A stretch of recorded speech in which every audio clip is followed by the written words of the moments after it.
Buenas tardes y bienvenidos a nuestro estudio aquí en la carta a los Romanos. Vamos a continuar en donde nos quedamos la última vez, el domingo pasado, en el capítulo 1. Le he titulado La proclamación y privilegios del Evangelio. Vamos a leer de los versos 1 al verso 7. Acompáñame a Romanos, capítulo 1, verso 1 al 7.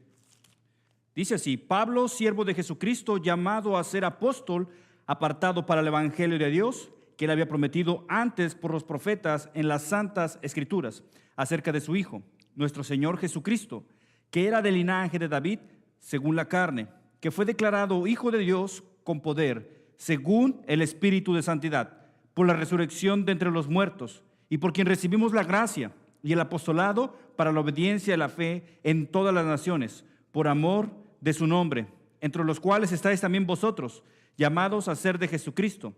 A todos los que estáis en Roma, amados de Dios, llamados a ser santos, gracia y paz a vosotros, de Dios nuestro Padre y del Señor Jesucristo. Padre, gracias, Señor, una vez más por esta oportunidad que me das de poder predicar tu evangelio. Y gracias, Señor, de que nos has ungido con tu Espíritu Santo. Y rogamos que a través del poder de tu Espíritu Santo tú hables primeramente aquí a mi familia, pero también, Señor, a las personas que nos estén mirando a través de estos medios. Padre, glorifica tu nombre en medio de nosotros, pero también en las vidas de las personas, Señor.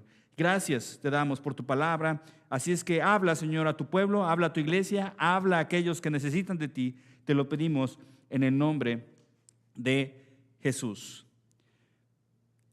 Hemos visto la presentación de Pablo hacia la iglesia en Roma, haciéndose llamar primeramente como un siervo de Jesús, llamado a ser enviado, exclusivamente apartado para hacer un servicio en especial en el Evangelio de Dios. Que este Evangelio no era algo nuevo, sino que había sido prometido antes por los profetas. ¿En dónde? En las Santas Escrituras, en la Biblia, en la palabra de Dios. Y este Evangelio, esta predicación de Pablo, no es acerca de él, ni acerca de los apóstoles, es acerca del Hijo de Dios. Y le llama nuestro Señor Jesucristo. Miramos la vida de Pablo, que él fue un fariseo, un religioso, un fanático, que él estaba entregado a su fariseísmo, a su religión, a su templo. Nada que ver ahora a este Pablo transformado en el nombre de Jesús, llamándole a Jesús Señor. Señor. Jesús es una personalidad incomparable de toda la historia humana.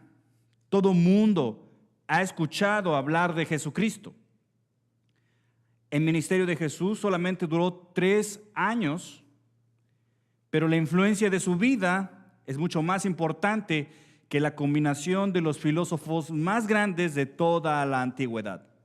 Jesús nunca pintó un cuadro. Jesús nunca escribió poesía ni un libro. Un hombre llamado Emerson dijo que el nombre de Cristo, más que escribirse en hojas de papel, se ha grabado en la historia del mundo. Jesús no compuso música, pero ha influido en la sociedad humana como ningún otro personaje. Mucha gente ha encontrado inspiración en Jesús para escribir, para pintar, para componer música e inclusive para hacer películas. El Cristo incomparable es las buenas noticias de parte de Dios. Y lo que hace tan buena esta noticia es que el hombre no merece nada, y es muy obvio. El mundo constantemente se está autodestruyendo a sí mismo. No necesariamente tiene que haber guerras o terremotos. Simplemente la envidia, los celos, las peleas, todo lo que vemos sobre drogas, sobre alcoholismo, sobre divorcio. No necesariamente hay guerra para traer una desgracia a un país. Simplemente estas cosas que llevamos a nuestros trabajos, a nuestros hogares, a nuestra sociedad. Así es de que el ser humano no merece nada. Y la buena noticia es de que Dios es misericordioso, quiere tener misericordia sobre la humanidad.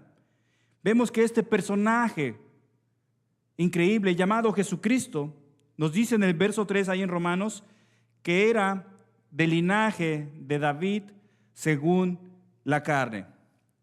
El evangelio de Dios es el cumplimiento de la promesa hecha al rey David.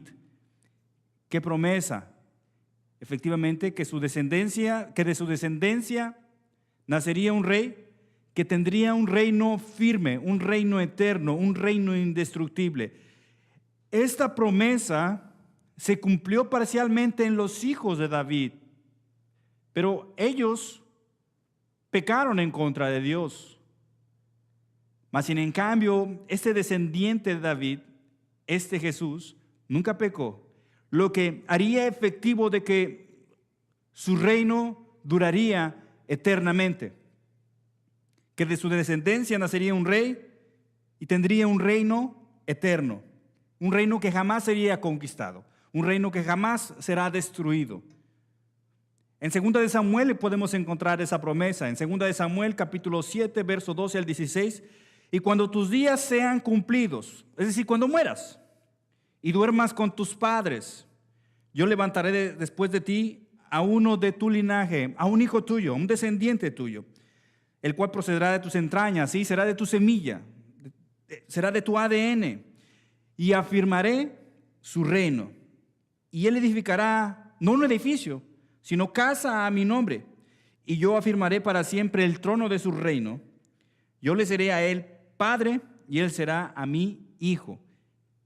Y si él hiciere mal, yo lo castigaré con vara de hombres y con azoto de hijos de hombres. Pero mi misericordia no se apartará de él como lo aparté de Saúl, el primer rey de Israel, el cual quité delante de ti. Sí, David fue el siguiente rey después de Saúl. Y será afirmada tu casa, su descendencia y tu reino para siempre delante de tu rostro, y tu trono será estable y eternamente. Sí, Jesús en la carne es descendiente del rey David. Me podrás decir, ¿cómo? Si José no fue su padre. Efectivamente, José no fue su padre biológico, pero José era descendiente de David. E inclusive, María, su madre, también era una descendiente de David. Ambos son descendientes de David, y por ambas partes se cumple esta increíble profecía, esta promesa hecha al rey David, que de su simiente, de él, vendría un rey que se establecería su reino, y su reino jamás sería destruido. Ahora, las escrituras no solo dan evidencia de que Jesús fue humano, de que fue un hombre, pero fue un hombre, claro, que fue tentado a pecar, pero fue un hombre sin pecado, sin pecado. Fue un hombre sin pecado, un hombre perfecto. No solamente nos habla la Biblia acerca de que fue un ser humano, sino que además nos afirma la palabra de Dios que era Dios sobre la tierra, Dios entre nosotros. Por eso dice en el verso 4, en Romanos capítulo 4, verso 4, en Romanos capítulo 1, verso 4, que fue declarado Hijo de Dios con poder, según el Espíritu de Santidad, por la resurrección de entre los muertos. Hoy en la mañana estaba leyendo esto y estaba mirando un programa acerca sobre la resurrección, sobre la vida después de la muerte. ¿Y cuánto peso tiene el hecho de la resurrección? La resurrección es lo que nos ha traído y nos trae a buscar a Jesucristo. Es la esencia del cristianismo, del evangelio. La gente está tratando de buscar ser buena en este mundo para poder ganarse una vida después de la muerte. Nosotros, los cristianos, creemos que Jesús resucitó, y eso es suficiente para que podamos acceder a tener la vida eterna, que podamos ser parte de ese reino prometido a David, de que ese reino no tendría destrucción alguna, y somos, al creer en Jesús, en su resurrección, somos parte de ese reino. De hecho, cuando ves la palabra resurrección en el Nuevo Testamento, no podrás mirar que se hayan los discípulos enfatizado en probar que este hecho ocurrió. No tratan de buscar la manera de convencer a la gente de que Jesús realmente resucitó. No, ellos era un hecho real y convincente en sus vidas. Era parte de su testimonio, era parte de su predicación, de su mensaje al mundo. Así es de que como cristianos nosotros creemos en esto, en la resurrección de Jesús. Pasamos muchas veces estudiando tantas cosas dentro de la Biblia y olvidamos este increíble tema acerca sobre la resurrección de Jesús. Jesús fue humano de carne y hueso, siendo Dios de igual manera, descendiente del rey David. Pero hay un hecho evidente aquí que miramos que no se ha conocido en la vida de ningún otro ser humano.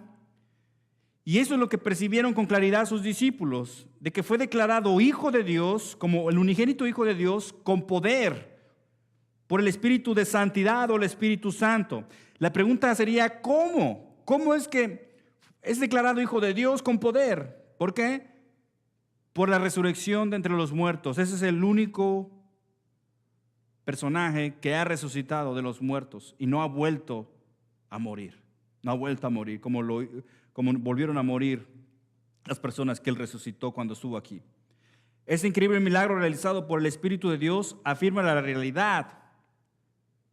Este increíble milagro de la resurrección, de que un hombre se levante entre los muertos, afirma la realidad, afirma la veracidad en la vida, en la muerte y resurrección de Jesús. Cuando tú vas al Nuevo Testamento, este es el tema del Nuevo Testamento, de que Jesús vivió, de que Jesús murió y lo más importante es que Jesús resucitó.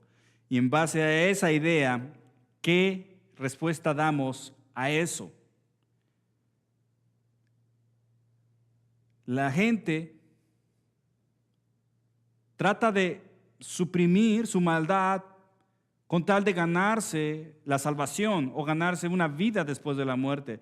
Nosotros la tenemos por fe. Ahora, lo único que tenemos que hacer ahora en base a esto que hemos creído es simplemente ahora a renunciar a nuestro egoísmo, al yo, a nuestra vanidad, a nuestra envidia o celos.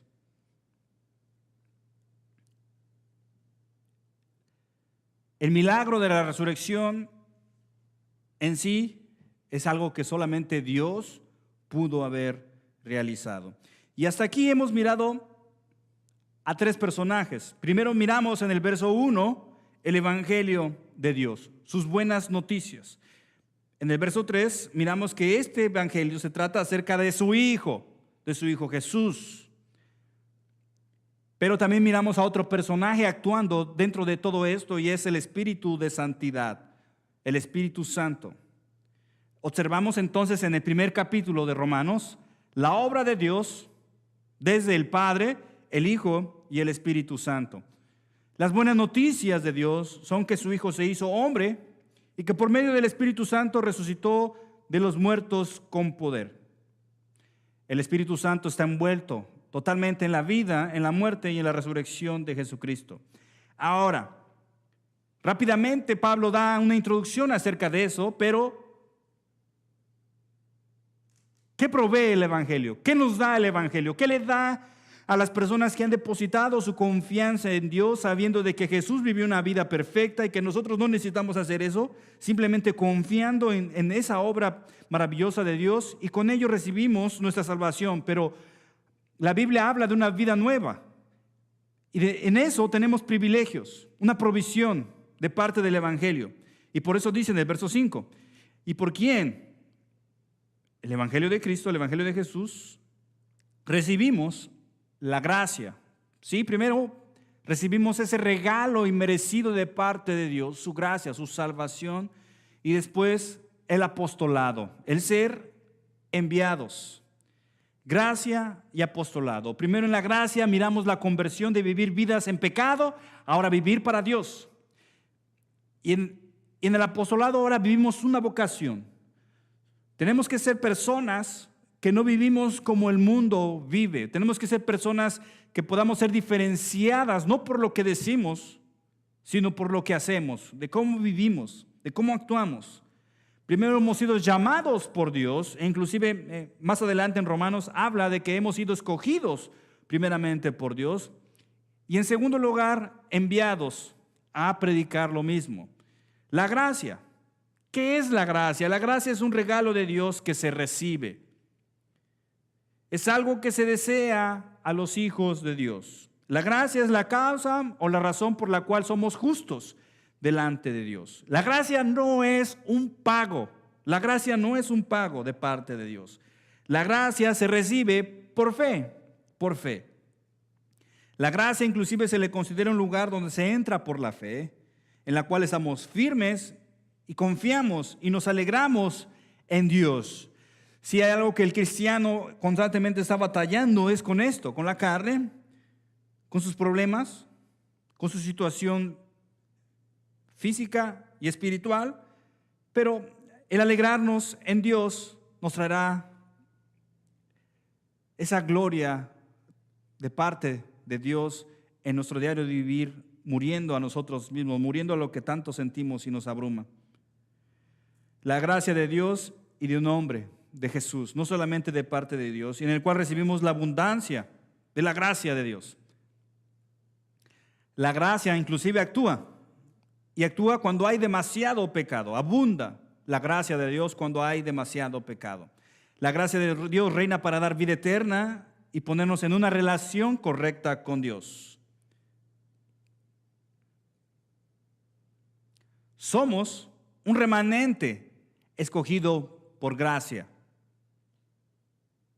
La autoridad que recibimos como predicadores, como hombres de Dios, como mujeres de Dios, viene a través de la gracia de Dios. La gracia es dada en proporción diferente.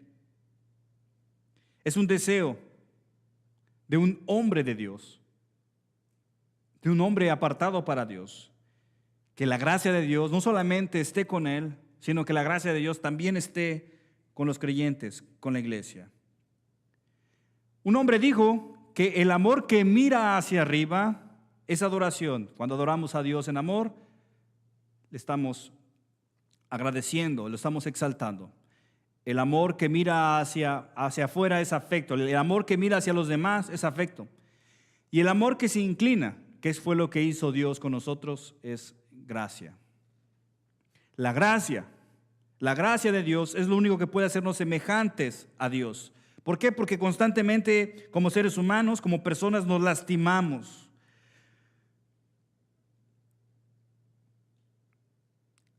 Podríamos ser llevados al cielo, podríamos vivir aquí sobre la tierra, inclusive, es más, podríamos estar en el infierno, pero donde quiera que nos encontráramos, seguiríamos siendo pecadores, a menos que Dios nos limpie por medio de su gracia. Si su gracia nos limpia, ya no seremos pecadores, sino seremos llamados hijos de Dios. ¿Cuál es la provisión entonces de las buenas noticias? Es recibir la gracia de Dios para la salvación y el apostolado para servir a Dios como instrumentos, para que la gracia de Dios llegue a más personas. Aquí estoy con el único propósito de que la gracia de Dios llegue a ti, que puedas experimentar la gracia de Dios en tu vida. Y no solamente sin ser creyentes. Como creyentes ahora necesitamos de igual manera de la gracia de Dios constantemente en nuestras vidas. Así es que estamos aquí para servir a Dios, ser enviados con un mensaje que proclamamos. ¿Qué es lo que proclamamos? Verso 5, para la obediencia a la fe en todas las naciones por amor de su nombre. Así es que recibimos la gracia y el apostolado, recibimos la gracia de Dios para ser enviados, predicar la obediencia a la fe, que la gente venga a la fe de Cristo Jesús. Porque esto trae mucha gloria al nombre de Dios. Trae una exaltación en el nombre de Dios. La gente solamente se enfoca en adorar a Dios, levantando sus manos o haciendo música o qué sé yo, pero se les olvida que proclamar el evangelio es una manera de glorificar el nombre de Jesús, el nombre de Dios. Así es de que las buenas noticias acerca de Jesucristo es que nos da de su gracia y nos dispone para servirle, para llevar y salir y proclamar su mensaje, con el propósito de llamar a las personas a ser obedientes a la fe en el Hijo de Dios, por amor a su nombre. La obediencia y la fe se vuelve a repetir en Romanos capítulo 16, verso 26. Así es de que mucha gente dice, yo tengo fe en Dios. Conozco cientos de personas que no viven bajo los estándares de la palabra de Dios, pero sí proclaman decir tener una fe en Dios. Pero según lo que estamos leyendo aquí,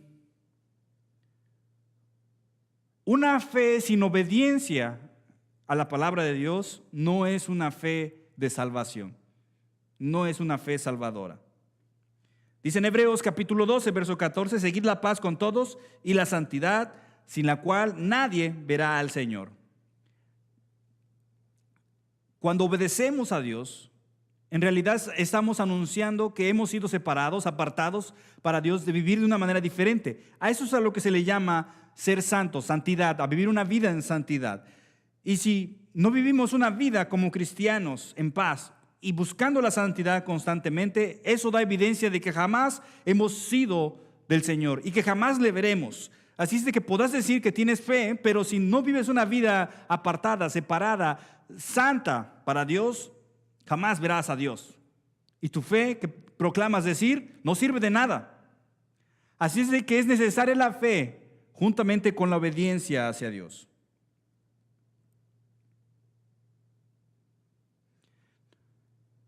Sin santidad no hay salvación. Sin santidad no hay gracia en el Evangelio de Jesús. No hay. Simplemente proclamamos tener una fe vacía, hueca y sin sentido. Nosotros los cristianos hemos salido de esa vida de desobediencia a una vida en obediencia. Hemos salido de la incredulidad hacia la fe en Jesús. Nosotros proclamamos un evangelio para que sea obedecida la palabra de Dios.